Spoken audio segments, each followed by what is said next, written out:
ಇವತ್ತಿನ ಲೋಕಲ್ ಮಾತ್ನಲ್ಲಿ ನಾವು ತೆಗೆದುಕೊಳ್ತಿರೋ ವಿಚಾರ ಆನಂದ್ ಸಿಂಗ್ ಅವರ ಗೇಮ್ ಪ್ಲಾನ್ ಉಲ್ಟಾ ಆಗೋಯ್ತಾ?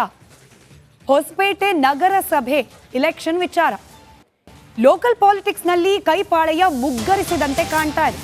ಆನಂದ್ ಸಿಂಗ್ ಅವರ ಗೇಮ್ ಪ್ಲಾನ್ಗೆ ವಿಜಯಲಕ್ಷ್ಮಿ ಒಲಿದಿಲ್ಲ. ಹೊಸಪೇಟೆಯ ನಗರಸಭೆ ಬಿಜೆಪಿ ಪಾಲಿಗೆ ಒಲಿದು ಬಂದಿದೆ. ಸಂಸದರು ಶಾಸಕರಿದ್ರೂ ಕೂಡ ತೆರೆಮರೆಯಲ್ಲಿ ಬಿಜೆಪಿಯ ಕಸರತ್ತು ಮುಂದುವರೆದಿತ್ತು. ಸತತ ಪ್ರಯತ್ನದಿಂದ ಬಿಜೆಪಿ ಪಾಲಿಗೆ ಒಲಿದಿದೆ ಹೊಸಪೇಟೆ ನಗರಸಭೆ. ಆನಂದ್ ಸಿಂಗ್ ಅವರು ಏನೇ ಸ್ಟ್ರಾಟಜಿ ಮಾಡಿದ್ರೂ ಕೂಡ ವರ್ಕೌಟ್ ಆದಂತೆ ಕಾಣಲಿಲ್ಲ.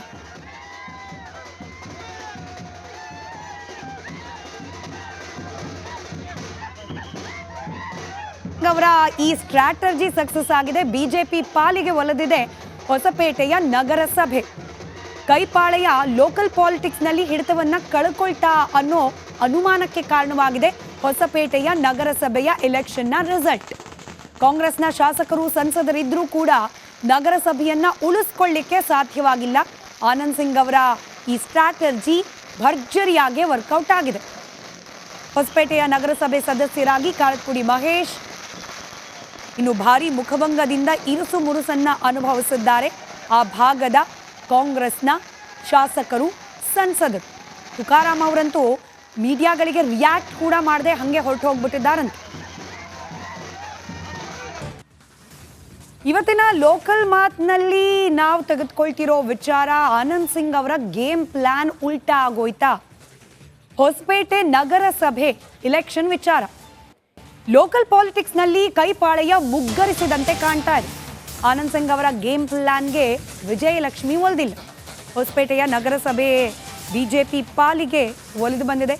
ಸಂಸದರು ಶಾಸಕರಿದ್ರೂ ಕೂಡ ತೆರೆಮರೆಯಲ್ಲಿ ಬಿಜೆಪಿಯ ಕಸರತ್ತು ಮುಂದುವರೆದಿತ್ತು. ಸತತ ಪ್ರಯತ್ನದಿಂದ ಬಿಜೆಪಿ ಪಾಲಿಗೆ ಒಲಿದಿದೆ ಹೊಸಪೇಟೆ ನಗರಸಭೆ. ಆನಂದ್ ಸಿಂಗ್ ಅವರು ಏನೇ ಸ್ಟ್ರಾಟಜಿ ಮಾಡಿದ್ರೂ ಕೂಡ ವರ್ಕೌಟ್ ಆದಂತೆ ಕಾಣಲಿಲ್ಲ.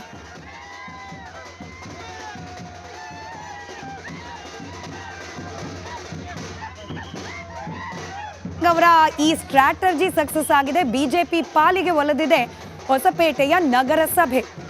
ಕೈಪಾಳೆಯ ಲೋಕಲ್ ಪಾಲಿಟಿಕ್ಸ್ ನಲ್ಲಿ ಹಿಡಿತವನ್ನ ಕಳ್ಕೊಳ್ತಾ ಅನ್ನೋ ಅನುಮಾನಕ್ಕೆ ಕಾರಣವಾಗಿದೆ ಹೊಸಪೇಟೆಯ ನಗರಸಭೆಯ ಎಲೆಕ್ಷನ್ನ ರಿಸಲ್ಟ್. ಕಾಂಗ್ರೆಸ್ನ ಶಾಸಕರು ಸಂಸದರಿದ್ರೂ ಕೂಡ ನಗರಸಭೆಯನ್ನ ಉಳಿಸ್ಕೊಳ್ಳಿಕ್ಕೆ ಸಾಧ್ಯವಾಗಿಲ್ಲ. ಆನಂದ್ ಸಿಂಗ್ ಅವರ ಈ ಸ್ಟ್ರಾಟಜಿ ಭರ್ಜರಿಯಾಗಿ ವರ್ಕೌಟ್ ಆಗಿದೆ. ಹೊಸಪೇಟೆಯ ನಗರಸಭೆ ಸದಸ್ಯರಾಗಿ ಕಾರತ್ಪುಡಿ ಮಹೇಶ್ ಇನ್ನು ಭಾರಿ ಮುಖಭಂಗದಿಂದ ಇರುಸು ಮುರುಸನ್ನ ಅನುಭವಿಸಿದ್ದಾರೆ. ಆ ಭಾಗದ ಕಾಂಗ್ರೆಸ್ನ ಶಾಸಕರು ಸಂಸದರು.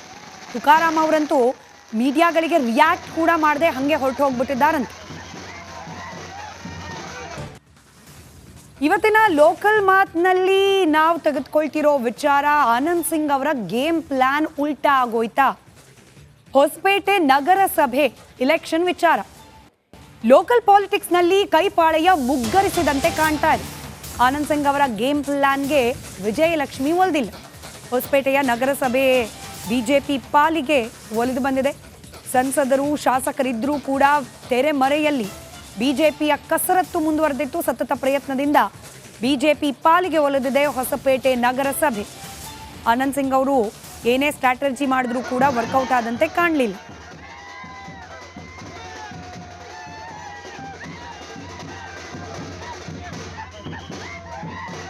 ಅವರ ಈ ಸ್ಟ್ರಾಟಜಿ ಸಕ್ಸಸ್ ಆಗಿದೆ. ಬಿಜೆಪಿ ಪಾಲಿಗೆ ಒಲಿದಿದೆ ಹೊಸಪೇಟೆಯ ನಗರಸಭೆ. ಕೈಪಾಳೆಯ ಲೋಕಲ್ ಪಾಲಿಟಿಕ್ಸ್ ನಲ್ಲಿ ಹಿಡಿತವನ್ನ ಕಳ್ಕೊಳ್ತಾ ಅನ್ನೋ ಅನುಮಾನಕ್ಕೆ ಕಾರಣವಾಗಿದೆ ಹೊಸಪೇಟೆಯ ನಗರಸಭೆಯ ಎಲೆಕ್ಷನ್ನ ರಿಸಲ್ಟ್. ಕಾಂಗ್ರೆಸ್ನ ಶಾಸಕರು ಸಂಸದರಿದ್ರೂ ಕೂಡ ನಗರಸಭೆಯನ್ನ ಉಳಿಸ್ಕೊಳ್ಳಿಕ್ಕೆ ಸಾಧ್ಯವಾಗಿಲ್ಲ. ಆನಂದ್ ಸಿಂಗ್ ಅವರ ಈ ಸ್ಟ್ರಾಟಜಿ ಭರ್ಜರಿಯಾಗಿ ವರ್ಕೌಟ್ ಆಗಿದೆ. ಹೊಸಪೇಟೆಯ ನಗರಸಭೆ ಸದಸ್ಯರಾಗಿ ಕಾರತ್ಪುಡಿ ಮಹೇಶ್ ಇನ್ನು ಭಾರಿ ಮುಖಭಂಗದಿಂದ ಇರುಸು ಮುರುಸನ್ನ ಅನುಭವಿಸಿದ್ದಾರೆ. ಆ ಭಾಗದ ಕಾಂಗ್ರೆಸ್ನ ಶಾಸಕರು ಸಂಸದರು. ತುಕಾರಾಮ್ ಅವರಂತೂ ಮೀಡಿಯಾಗಳಿಗೆ ರಿಯಾಕ್ಟ್ ಕೂಡ ಮಾಡದೆ ಹಂಗೆ ಹೊರಟು ಹೋಗ್ಬಿಟ್ಟಿದ್ದಾರಂತೆ. ಇನ್ನು ಪೊಲಿಟಿಕಲ್ ಎಕ್ಸ್ಕ್ಲೂಸಿವ್ ಸುದ್ದಿಗಳ ಪೈಕಿ ಇವತ್ತು ಕಾಂಗ್ರೆಸ್ ಪಾಳ್ಯದಲ್ಲಿ ಒಂದು ಇಂಟ್ರೆಸ್ಟಿಂಗ್ ಬೆಳವಣಿಗೆ ಆಗಿದೆ. ಈ ಕಾಂಗ್ರೆಸ್ನಲ್ಲಿ ಇತ್ತೀಚೆಗೆ ನಾನೇ ಸಿಎಂ ಅನ್ನುವವರ ಸಂಖ್ಯೆ ಹೆಚ್ಚಾಗ್ತಾ ಇತ್ತು. ಇವತ್ತು ನಾನು ಸಿಎಂ ಅಂದವರೆಲ್ಲರೂ ಕೂಡ ಆಕ್ಚುಯಲ್ ಸಿಎಂ ಜೊತೆಯಲ್ಲಿ ಒಂದು ಮೀಟಿಂಗ್ ನಡೆಸಿದ್ದಾರೆ. ಈ ಮೂಡ ವಿಚಾರ ಆಚೆ ಬಂದ ನಂತರದಲ್ಲಿ ಕಾಂಗ್ರೆಸ್ನಲ್ಲಿ ನಾವು ಗಮನಿಸಿದ್ರೆ ಸೂಕ್ಷ್ಮವಾಗಿ ಮೂಡ ವಿಚಾರ ಕಾಂಗ್ರೆಸ್ನ ಕೆಲವರ ಪಾಲಿಗೆ ಮಿಠಾಯಿ ಆದಂತಾಗ್ಬಿಟ್ಟಿದೆ. ಸ್ವಪಕ್ಷದಲ್ಲೇ ಸಿದ್ದರಾಮಯ್ಯನವರು ಸಿಂಗಲ್ ಸಿಪಾಯಿ ಆದ್ರ ಅನ್ನೋ ರೀತಿಯ ಬೆಳವಣಿಗೆಗಳು. ನೀನು ಸಿಎಂ ನಾನು ಸಿಎಂ ಅಂತ ಹೇಳ್ತಿದ್ದವರೆಲ್ಲರೂ ಕೂಡ ಇವತ್ತು ಒಂದೇ ಸಭೆಯಲ್ಲಿ ಭಾಗಿಯಾಗಿದ್ರು. 4-5 ಮಂದಿ ಆಕಾಂಕ್ಷಿಗಳು, ಸತೀಶ್ ಜಾರಕಿಹೊಳಿ, ಎಂ ಬಿ ಪಾಟೀಲ್, ಹೇಳ್ತೀವಿ ಮುಂದೆ ಯಾರೆಲ್ಲ ಇದ್ರು ಮೀಟಿಂಗ್ನಲ್ಲಿ ಅಂತ ಹೇಳಿ. ಕಾಂಗ್ರೆಸ್ನಲ್ಲಿ ಅನುಮಾನಕ್ಕೆ ಕಾರಣವಾಗಿದೆ ಈ ನಾಯಕರ ಸಭೆ.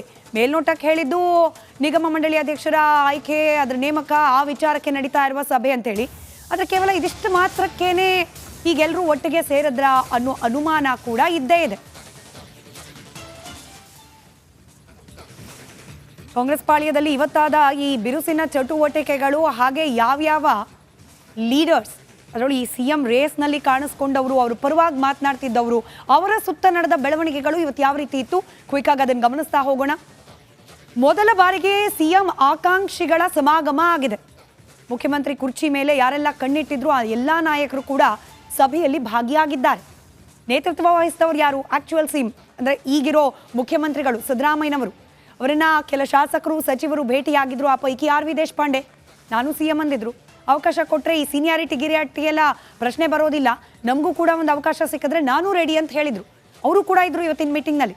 ಡಾಕ್ಟರ್ ಜಿ ಪರಮೇಶ್ವರ್ ನೇರವಾಗಿ ನಾನು ಸಿಎಂ ಅಂದೇ ಹೋದರೂ ಕೂಡ ಅವ್ರ ಪರವಾಗಿ ಅನೇಕರು ಮಾತನಾಡ್ತಿದ್ರು. ಮುಖ್ಯಮಂತ್ರಿ ಕುರ್ಚಿ ಮೇಲೆ ಕಣ್ಣಿಟ್ಕೊಂಡೇನೆ ಎಂ ಬಿ ಪಾಟೀಲ್, ಸತೀಶ್ ಜಾರಕಿಹೊಳಿ ಅವರ ಜೊತೆಯಲ್ಲಿ ಬ್ರೇಕ್ಫಾಸ್ಟ್, ಲಂಚ್ ಮೀಟಿಂಗ್ ಮಾಡ್ತಿದ್ದಾರೆ.